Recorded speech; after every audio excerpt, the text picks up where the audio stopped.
In this video, I want to show you how to open the fuel cap of your Nissan Versa.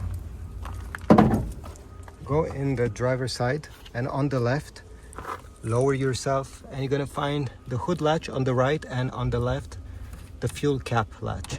Pull on it completely. It will come back in place. If you find it loose, it means that the cable snapped or the connection with the cable behind it is disconnected. So you have to pull it.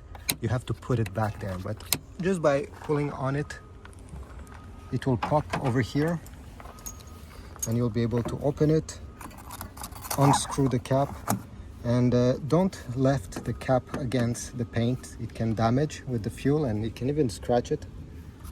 So what I suggest is that you put your cap on the lid itself. All right, put your fuel at the end, turn this cap back until you hear a click. Okay, I heard a click, and then simply push the door back and it will stay locked. Thanks for watching. If this was helpful, leave a like, subscribe, and I'll see you in the next video. Have a nice day.